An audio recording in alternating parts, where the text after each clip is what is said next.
Gadele, queria começar com você falando de São Paulo.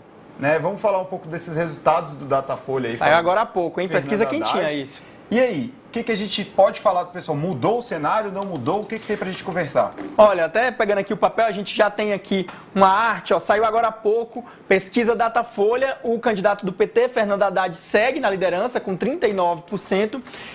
O candidato, o ex-ministro Tarcísio de Freitas, que é do Republicanos, candidato apoiado pelo presidente Jair Bolsonaro, com 31%, e o atual governador Rodrigo Garcia, com 23%. O que a gente vê nessa pesquisa de véspera aí do Datafolha é uma consolidação do segundo turno entre o ex-prefeito Fernando Haddad, que é o candidato apoiado pelo ex-presidente Lula, e o ex-ministro da Infraestrutura Tarcísio de Freitas, que é o candidato apoiado pelo presidente Jair Bolsonaro. O atual governador, o Rodrigo Garcia, pelas pesquisas, não tem chances de ir para o segundo turno. Ele está aí lutando, né, vem lutando nas últimas semanas com o Tarcísio de Freitas em busca dessa vaga no segundo turno para disputar com o Fernando Haddad. Mas desde ontem a gente já tem visto as pesquisas aí que o Tarcísio de Freitas, com a ajuda do presidente Jair Bolsonaro, ele se consolidou ali para disputar o segundo turno. Claro, a pesquisa amanhã pode a gente ver um resultado diferente, mas esse é o cenário indicado pelas pesquisas. Inclusive, hoje,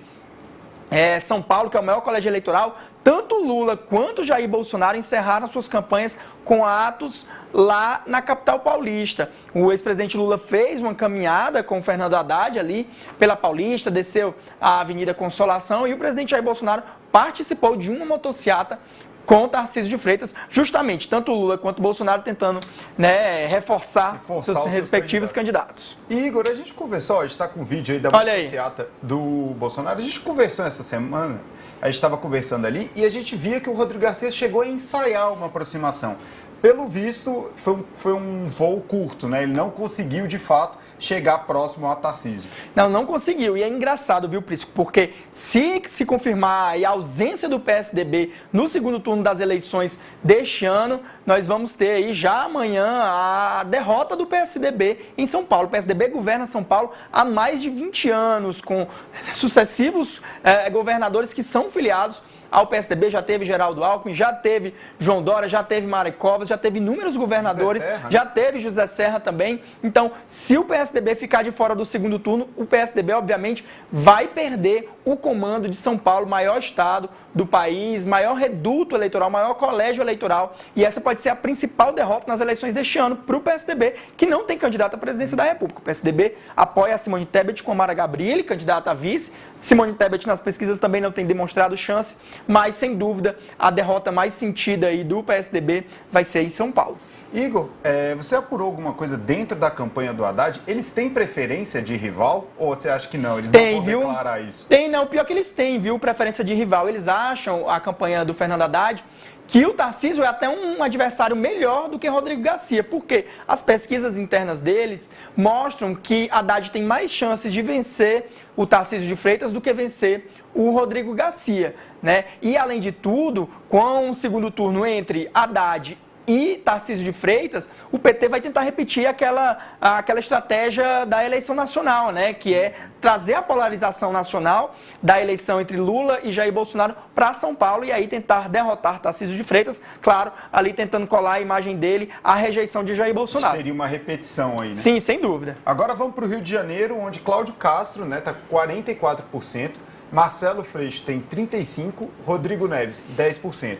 Igor, eu queria que você comentasse. Cláudio Castro parece que consolidou essa liderança, né? Não, sem dúvida. Cláudio Castro, que é o atual governador, ele era candidato, ele era vice-governador, foi eleito em 2018 como vice-governador do Wilson Witzel. O Wilson Witzel sofreu o impeachment, então Cláudio Castro assumiu. E aí Cláudio Castro fez uma mudança, né? Ele era de um partido nanico, foi para o PL, que é o partido do presidente Jair Bolsonaro. Ele é apoiado pelo presidente Jair Bolsonaro, os dois são do mesmo partido, e eles consolidam ali na liderança. Agora, com uma diferença menor do que 10 pontos em relação ao Freixo, né? Uma diferença aí de 9 pontos percentuais. Claro, tem mais ou menos aí na margem de erros, mas contando com esse resultado é uma diferença de 9 pontos. Com o resultado do Rodrigo Neves, que é do PDT, que é o candidato que dá palanque para o Ciro Gomes, a gente vê aí que tudo tende a ter também um segundo turno lá no Rio de Janeiro, entre Cláudio Castro e Marcelo Freixo, que é do PSB e é o candidato de Lula. Lembrando que o Rio de Janeiro é o terceiro maior colégio eleitoral do Brasil, Por hora, o ex-presidente Lula está liderando nas pesquisas lá no Rio de Janeiro, o presidente Jair Bolsonaro em segundo lugar. Mas é uma margem apertada. É uma margem apertada, então a gente pode ter aí alguma mudança. Se esses votos do Rodrigo Neves forem para o Freixo, aí pode ser que o Freixo até tenha um desempenho melhor no segundo turno, até consiga virar de Cláudio Castro. A diferença de 9 pontos ela é mais difícil, mas tem que saber se os votos do Rodrigo Neves vão migrar todos para o Freixo ou não. O objetivo do Freixo, a gente pode falar assim, Igor, hoje é ir para o segundo turno? Não, sem garantir? dúvida. Sem dúvida, ele vai tentar ir para o segundo turno. O Freixo, atualmente é deputado federal, já tentou se eleger prefeito do Rio de Janeiro, algumas vezes não conseguiu. Ele tem um voto muito consolidado ali na capital, mas ele tem uma dificuldade no interior, que é aí onde Cláudio Castro vai melhor. Perfeito. Agora vamos para os dados de Minas Gerais, pessoal. Romeu Zema, atual governador do estado, tem 56%. Já o Calil, né, que é o principal concorrente dele, 35%. Esse resultado, Igor, parece indicar um certo conforto para o Zema para levar no primeiro turno, é isso mesmo? Sem dúvida. O atual governador, Romeu Zema, que é do Partido Novo, é o único estado que é governado pelo Partido Novo. Né?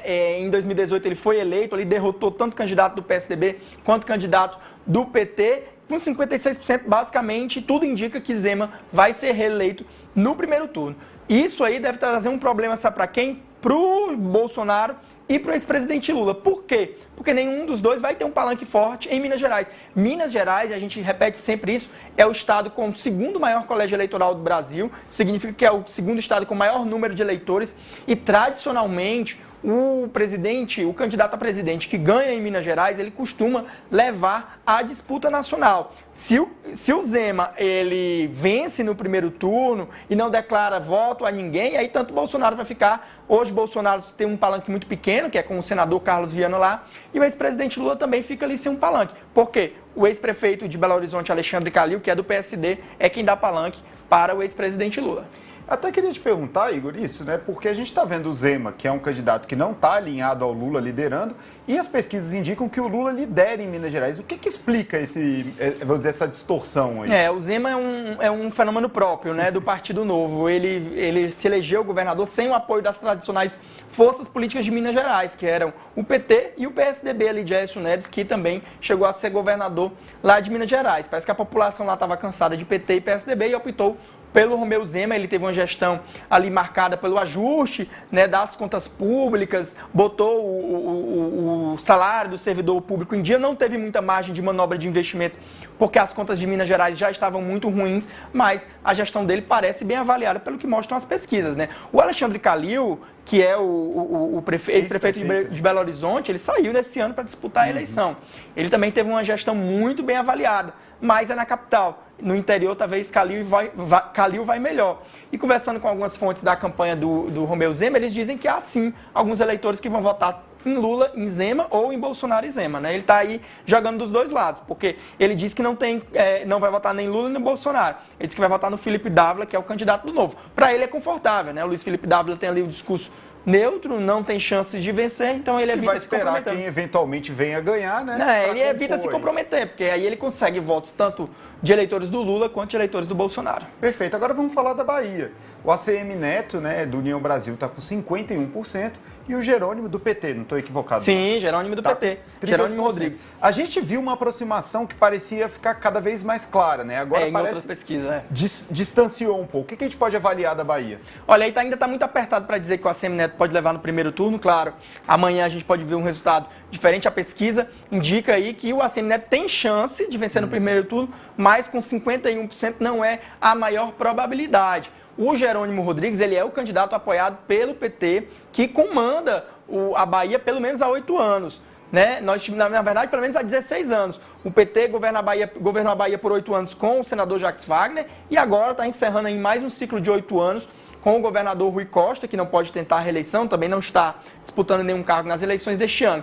Tanto a ACM Neto quanto a gestão de Rui Costa são muito bem avaliadas. A ACM Neto, basicamente, ali na capital, Salvador, ele saiu muito bem avaliado, quanto a gestão do PT também foi muito bem avaliada na Bahia. É uma briga grande, o Jerônimo era um candidato que não era muito conhecido, mas eu vejo hoje que a probabilidade lá é de ter um segundo turno. Entre a ACM Neto e o Jerônimo Rodrigues, aí uma nova eleição, nós teremos duas forças políticas, né, que é o PT, que é muito forte na Bahia, e também o ACM Neto, o avô dele, Antônio Carlos Magalhães, foi governador da Bahia, foi presidente do Senado, então ele ainda tem uma força e uma história política muito grande lá na Bahia. Eu vou falar com a nossa produção aqui, Igor, porque se eu não estou enganado, saíram dados IPEC aqui para o governo do Distrito Federal. Eu estou aqui no meu celular, eu vou cantar para a gente.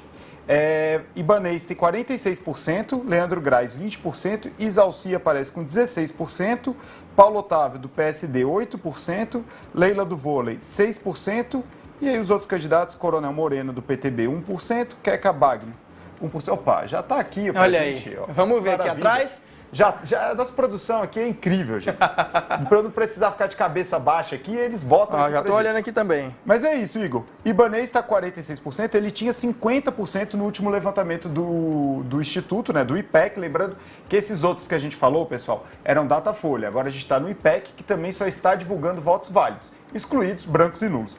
E o Leandro Graz, que tinha 18%, 20%, e o Isalci, que é o que mais cresceu, né? Cresceu 5 pontos percentuais, tinha 11%, chegou a 16%. É engraçado, o Isalci, que é atual senador do PSDB, ultrapassou o Paulo Otávio, que é alguém que tem um recall aqui, né? Foi vice-governador. Ex-vice-governador aqui do DF, ultrapassou, mas tudo caminha para termos um segundo turno entre o atual governador, o Ibanez Rocha, que é do MDB, é o candidato apoiado pelo presidente Jair Bolsonaro, embora o Ibanez tente ali se manter um pouco mais independente, mas é o candidato que Bolsonaro apoia aqui no DF. E o Leandro Graz, que é do PV, apoiado pelo ex-presidente Lula, tudo caminha para termos um segundo turno. Que é um dado interessante. As pesquisas anteriores mostravam até a possibilidade de uma decisão aqui no DF em primeiro turno. Mas se você somar, por exemplo, o que o Isalci tem com o do Leandro Graz e o do Paulo Otávio, já impede aí. A não ser que haja uma migração dos votos do Paulo Otávio, por exemplo, para o Ibanez, né? O Paulo Otávio fez parte da gestão do Ibanez, é isso que a gente vai ter que acompanhar. Perfeito. Agora vamos para os dados IPEC para o governo do Rio de Janeiro. É isso mesmo, né, Lu? É isso que está no TP aqui para gente? Isso aí já foi. Já foi, então ótimo. Olha, em Minas Gerais o IPEC deu bastante diferença, olha só. Isso são os dados do IPEC. São os dados votos válidos do IPEC. Entendi. Vamos começar aqui por São Paulo, onde a Haddad aparece 41%, Tarcísio 31% e Rodrigo 22%. A gente vê o IPEC, na verdade, só ressaltando para quem está nos acompanhando. Agora estamos falando de IPEC. A gente falou agora há pouco Datafolha. O IPEC, mas basicamente a tendência é a mesma, né? O Haddad estava no Datafolha com 39%, no IPEC com 41%, basicamente dentro da margem de erro. O Tarcísio estava com 31%, também apareceu com 31% no IPEC. E o Rodrigo Garcia estava com 23% no Datafolha, apareceu com 22% no IPEC. Então, o IPEC e o Datafolha mostrando ali uma tendência de o ex-ministro Tarcísio de Freitas ir para o segundo turno contra Fernando Haddad lá em São Paulo. A polarização da disputa nacional vai chegar, vai se repetir. Agora, Igor, aqui no nosso telão, o pessoal até já deu uma olhada, Rio de Janeiro. IPEC, votos válidos. Cláudio Castro, 47%, Marcelo Freixo, 28%, Rodrigo Neves, 11%. Esse está muito similar ao Datafolha. Mais ou menos, viu? Porque você vê aqui, ó, a diferença deles é maior entre o Marcelo Freixo. O Freixo tinha 35% no Datafolha. Aqui no Datafolha, o Freixo tinha 35%, o Castro 44%, uma diferença de 9 pontos. Aqui você já vai ter uma diferença maior, né? Você já vai ter uma diferença aí de basicamente 10 pontos, 38. 9 pontos. 9, não, mais. 47 menos 28, gente. Por favor, quem é de exatas, conta pra gente. Eu dou 19 pontos, não é isso? 19 pontos de diferença. Se fosse 48, seriam 20. Então, 19 pontos de diferença. É uma diferença grande. No Datafolha, a diferença entre Cláudio Castro e Marcelo Freixo era de 9 pontos. Aqui é uma diferença de 19 pontos, uma diferença você grande. falou já algumas vezes para mim que uma diferença maior que 10 pontos é muito difícil de ser revertida no segundo turno. Então indica essa tendência, né? O Freixo vai ter que remar muito aí para tentar virar esse jogo. Sem dúvida. As pessoas que entendem de pesquisa, elas falam que quando um candidato vai com mais de 10 pontos percentuais para o segundo turno, né, com uma vantagem de mais de 10 pontos percentuais em relação ao segundo colocado, aí o segundo turno ele é apenas confirmativo. É muito difícil, a não ser que haja um fato novo ou algo mude, e aí para ele perder para quem estava em segundo lugar. É o que se desenha no Rio de Janeiro, segundo o IPEC. No Datafolha, a diferença é menor entre o Freixo e o atual governador Cláudio Castro. Perfeito. Bom, Lu, a gente tem mais dados aí, vamos para Minas. Minas Gerais, vamos lá. IPEC, Romeu Zema, 50%. Calil, 42%. Aí também a gente vê bastante diferença para os resultados trazidos pelo Datafolha. Na verdade, o Datafolha tinha trazido o Zema com 56%, aí 6 pontos de diferença, e o Calil com 35, aí ele está com 42. Mas mesmo assim mostra aí que o Zema está na frente e que pode não dar primeiro turno, né? A gente vai ter que acompanhar amanhã, porque com o Zema com 56%, as chances, segundo o Datafolha, é de um primeiro turno. Já o IPEC é mais conservador, aponta aí um segundo turno e não a vitória do primeiro turno do Zema. O Zema indo para o segundo turno com o Alexandre Calil, ex-prefeito de Belo Horizonte. O que daí traria também o que você tinha falado anteriormente pelos dados da Datafolha, esse dado do IPEC é uma boa notícia para as campanhas de Bolsonaro e de Lula, né? Porque eles terão palanque em Minas Gerais.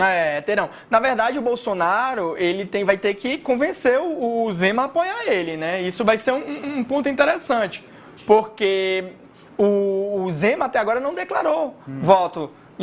Declarou que vai votar no Luiz Felipe Dávila, que é o candidato novo, que tem ali 1% dos votos, tem muito pouco.